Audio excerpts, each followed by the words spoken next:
Hi, this is Bridget again.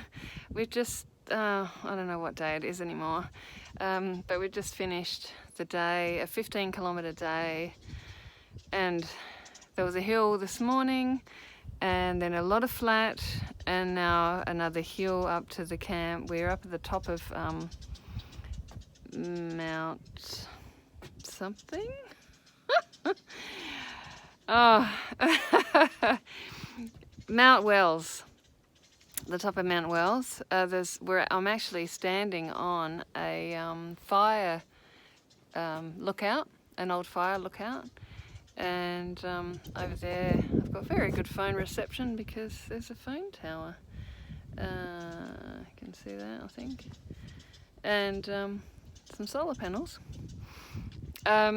Yeah, so, and there's a hut over there. So I've actually, my legs are killing me, but I still climbed up here.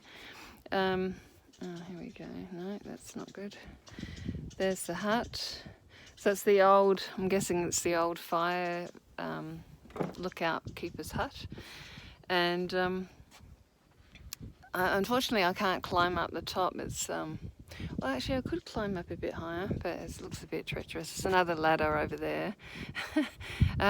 They're asked not to climb, but I could go a bit. The view, unfortunately, there's so many trees that the view isn't actually that spectacular, which, you know, after such a arduous climb, it's a bit of a downer, but at least it's not misty. I can sort of see the top of some hills. Yeah, so today was not my favourite day. There was a lot of the same old plants, and it was a drudge, actually, trudging along. And a lot of it was on track, on like a old fire track or something, particularly this last bit, and oh my god, it was steep. I was sort of like feeling a bit angry actually with the trail developer people. Like, it would have been so lovely to just come a zigzag, a gentle slope up and go through the bush rather than just stay on this track that was actually a vehicle track. So, a bit disgruntled. At the end of the day, I was very tired. My feet were burning, underneath of my feet were burning, particularly my big toes. And my pack felt really heavy. Still haven't got used to having the tent back again. And extra food, I guess. I'm a bit over it, really. I'm really glad that we got 3 more days, and then I'm having a big rest, 10 days of resting. And yeah, I'm looking forward to when I get back, having I'll join Franca at bailing up, and we will have different scenery, hopefully. I'm thinking different plants and different trees. There's a lot of grass trees out there. Yeah. So there were times today when it was one of those climbs where every now and then just stop and take it, just, you know, look back at where you've come, and it's this big steep hill, and just take a breath and think, in whose universe was this supposed to be fun, and what was I thinking when I signed up to this, and are we having fun yet? Yeah, it was tough and seemingly relentless, just up, and quite steep. And Franca's just this Trojan. She's like so stoic. She just keeps going, and I'm like, can we rest now?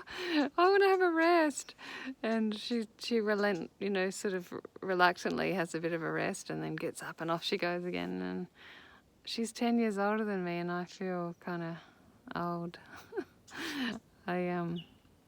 Yeah, and I noticed that it's probably not so much physical. Well, it is obviously physical pain and discomfort, but it's also what I'm thinking.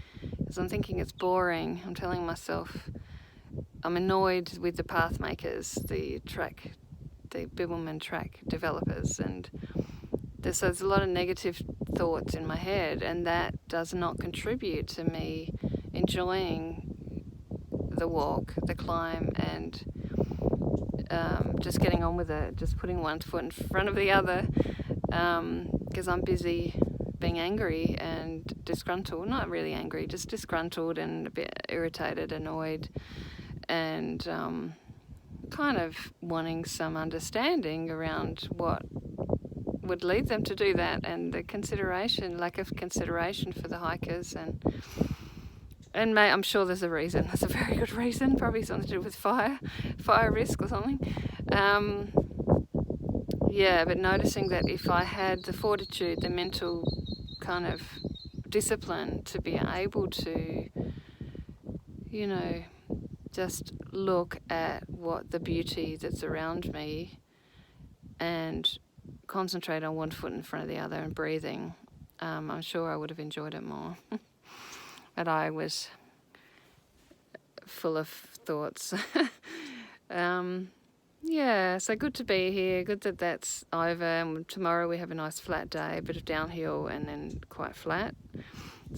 And tonight we're in the hut, and it's actually fully enclosed. There is no opening. Usually it's 3-sided. This one has 4 sides, and a fire has an aga and a bedroom.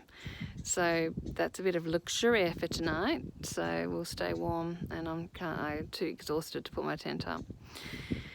And yeah, so how do I relate that to NVC? Negative self-talk, and I guess knowing that I could have made my life more wonderful by checking in and giving myself some emergency first aid, self-empathy along the trail, and maybe that would have helped me kind of be a bit more positive and focus on just getting moving, and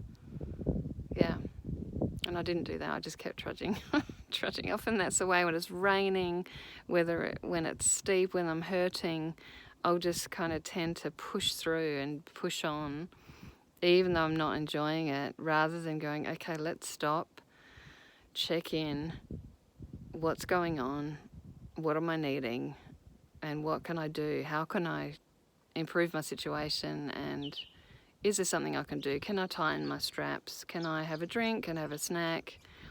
Can I have a chat to Franca? Or can I just sit and just take it in for a bit? And there is no hurry, there's no rush. My life would have been more wonderful. My ascent to here up the mountain would have been more wonderful if I'd done that. So, yeah. And I'm here now.